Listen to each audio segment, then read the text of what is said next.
Hey, two videos. We've got two tiny houses in the shop. That's another one. This is this one. So, might go around on the outside after because we're just in the process of moving the other one out of the way so we can get a better look.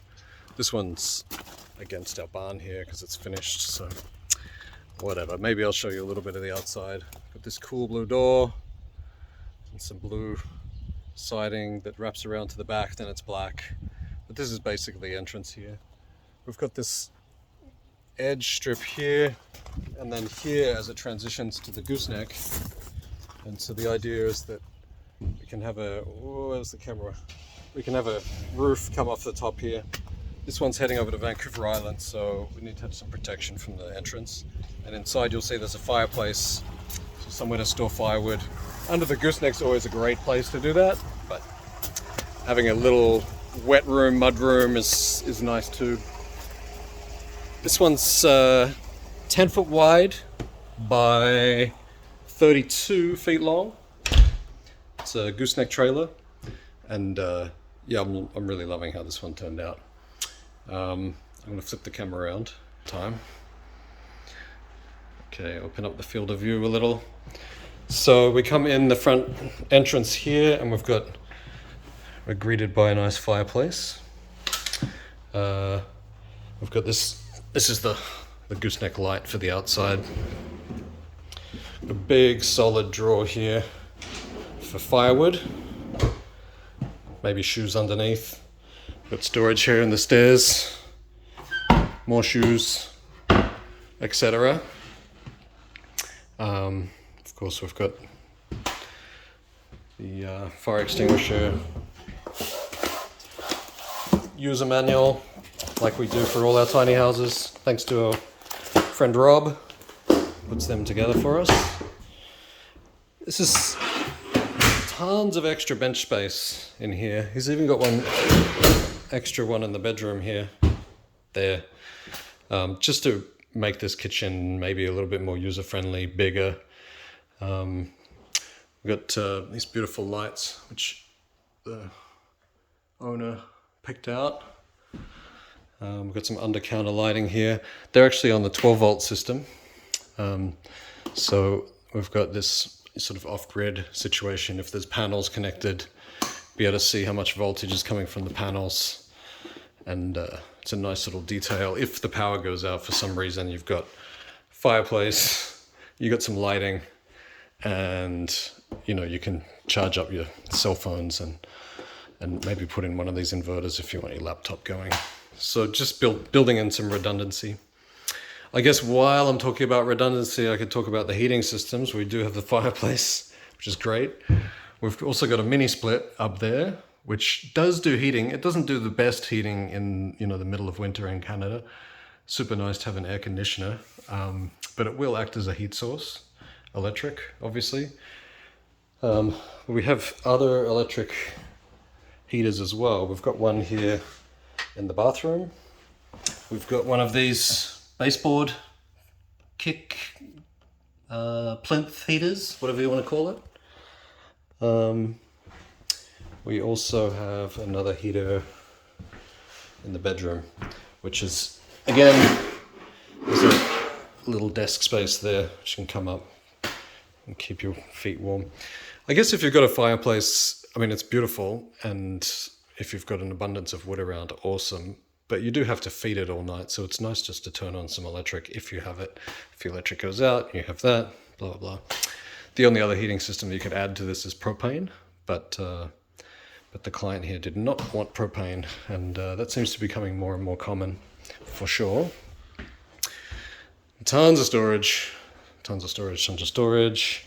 big drawers everywhere. This is all custom. We do these in-house. Nice tall ceilings, big beautiful fridge. No, maybe this side. There we go. I like to do the freezer at the bottom and the fridge eye height. Up in this cupboard is our hot water tank. Again, electric, because we're not doing propane. A huge storage here. This is the chimney parts, so once it gets to its location, those can slip on. Some spare paint, etc. Nice deep drawers here. And that's our kitchen. Let's see here.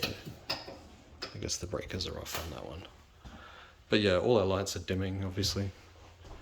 We want to do that everywhere. It's just nice. There's a loft up here. Should I go this way? I'm pointing at it. I should go this way. So we've got this huge live wood loft situation. The idea is there'll be a couch here, possibly a desk here, but it could be an entertainment unit, however it's going to get used. I think the idea is of a desk here, a couch, and this will be the living area.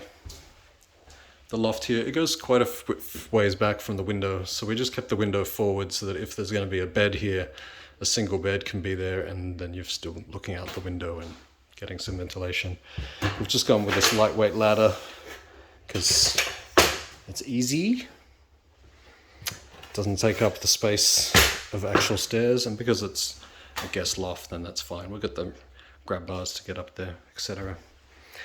This one here is just to get some ventilation through that wall where our shower is. One of the things that we take really good care of is ventilating not just the home itself with the Lunos system and nice transition, sometimes fans and this and that, but also in the walls where we're going to have moisture. Really try and take care of those areas. So I'll show you what we do in the bathroom for that.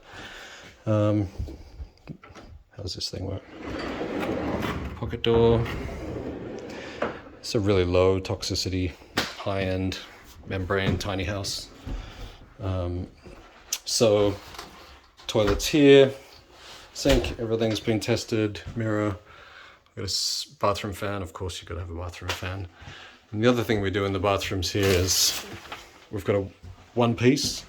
They might not be the sexiest, but they will 100% never ever leak. There's nothing to leak here. So really, as far as being practical with our moisture, this is the way to go. The shower curtains, what we've done here, just for space, and that's just fine. It's actually got a liner on the inside. You can have a glass door, but they do tend to take up a bit more space than what's practical in a small, narrow bathroom.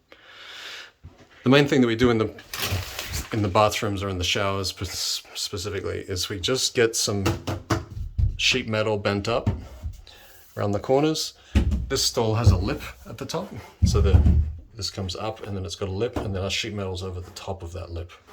So the idea is when the moisture rises up in the shower, it can run on this sloped metal down and back to where the moisture should go, which is down the drain, instead of up into our loft floor system, which is just brutal. I mean, it's going to be a problem eventually on tiny houses, I think. We have to deal with the moisture in the bathroom at the point, which is right there. Sometimes I'll put the ceiling fan in the shower if it's a little higher. It was just a little bit close to the tap on this one. So that little hole that you saw at the back, the ventilation there, that's behind the wall on this side. And what it's doing is creating a little bit of cross ventilation from this pocket door area and around behind that wall, so there's no way that wall can stale out. It's not insulated, it shouldn't stale out, but it's just nice to have that little bit of extra ventilation, even in the wall. The outside walls we've got, pardon me, I'm just going to lock this door off. The outside walls, obviously, we've got Intello vapor barrier and then Mento house wrap, and everything's a rock wool on the inside, buttoned up super tight. This back wall, some storage, and again, and this is actually the client's idea, which I like, is this area behind the fridge. Of course, there's some ventilation behind there. Just because of our depth here, we just left it open at the back.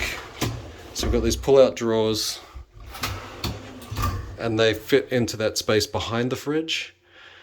And it just gives us a little bit more airflow behind that fridge and behind this, what otherwise is going to be a fairly dead cavity.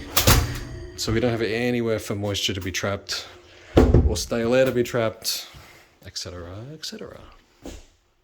What else? Storage. Okay, the bedroom. So last stop, I guess. With the gooseneck, the wheel wells are always pretty far to the back. That's just how it is. So we managed to get a heater into this one. And as I showed you before, nice workbench, a little desk, and then double clothes hanging there. Oh yeah. These are shallow because again there's a wheel well behind there. These are push doors up here. The idea is the client wants to have a wall where you can do like yoga moves up against it without affecting anything. I think I'm going to have to put the camera down for a second. Bear with me. Let's see if I can lean it there.